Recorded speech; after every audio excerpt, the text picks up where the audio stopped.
In this video, we're going to look at influencing the direction of government. Governments can do many things. They can try and solve particular problems, they can implement policies, but that raises questions as to why some policies are adopted, yet others are not. Are governments necessarily responsive to public opinion, or do they do things that are in fact counter to public opinion? There are some different perspectives that describe how governments might be influenced. One of those perspectives is called the pluralist perspective. Under a model of pluralism, power is fragmented into different groups around society, and those different groups try and compete for relevance. They try and influence the direction of the government. So at any given time, the things a government might do is because they've been influenced that way by a particular interest group. And these groups could coalesce around a number of different interests. These could be business groups that try and influence the government to adopt business-friendly practices. Could be civil rights groups working to advance and expand rights to marginalized groups. Or it could be labor unions that are sticking up for workers. All of these different groups could be competing for power to try and influence the government. That's the essence of the pluralism model. Another perspective is what's known as the elite perspective, or elitism. And this view holds that power is concentrated into a ruling elite group that rules on behalf of the masses. And that group tends to possess certain expertise. They are fit to rule because of either higher levels of education or technical expertise that allows them to run the government on behalf of the masses. Now there's some nuance around this. It could be that these insular elites are actually working to advance the interests of different groups in society, or they could be working to advance their own interests. And that's a critical view that would be in line with something like Marxism, who says that those elites are not necessarily benevolent. They are, in fact, oppressing the masses through a class-based relationship and by their ownership of the means of production. In any case, the elite model fashions society as sort of a pyramid with the masses on the bottom and an elite ruling group on top. Now, a different perspective that sort of combines elements of both is what's called elite pluralism.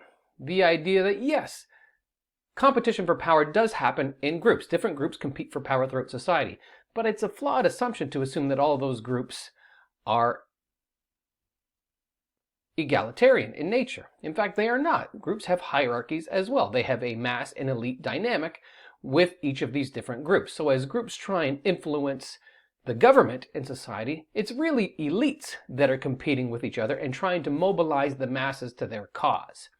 And at any different times, some groups might hold more influence than others, or they might be larger than others. But really, elite pluralism holds that the pluralism model might be accurate, but it's really not the masses that are competing, but different groups of elites. Elites are competing for power with each other. Another perspective is what's called the New Right or neoliberal perspective. The idea that, well, the government itself is almost like an interest group that competes for power, and it wants to see itself get bigger. That's part of the neoliberal or New Right critique of government. That the one constant is the government will always try to give itself more to do. It always gets bigger over time. It has more responsibility. It will pass more regulations that give itself more work to do. And there's a few different reasons for this. One perspective is the electoral competition thesis. The idea that this is a natural interplay between the government trying to get reelected and promising things to the population. Naturally, the government wants to get reelected, so by promising certain favors to groups, it's trying to enhance its prospects for electability. And through that transactional approach, over time, that's really what will happen. It'll just be a government promising different things to different groups and then having to deliver on those promises. Another perspective is just the oversupply thesis. The idea that, again, government's trying to create work for itself, trying to give itself more responsibility and give itself more scope of power, more regulations to enforce, more inspections to conduct. Over time, governments want to see their responsibility increase. And so this is part of the public choice theory of politics. And then the last perspective is called the elite overproduction thesis. The idea that if we have an elite model with a pyramid and an elite group on top ruling on behalf of the masses, that elite group needs to be small. If it gets too big, if there are too many people with advanced degrees and credentials, we're going to need to find work for them.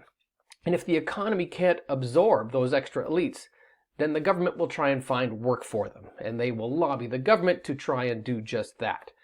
And so these different perspectives all end up with the same conclusion, is that the government over time will just keep getting bigger.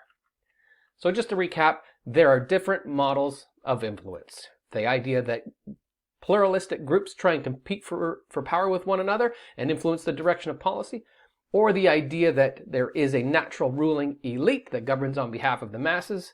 There's the elite competition model that holds that different groups of elites will try and mobilize the masses to advance their own agenda, and the new right perspective that sees government itself as a group competing for power and wants to see itself have more responsibility.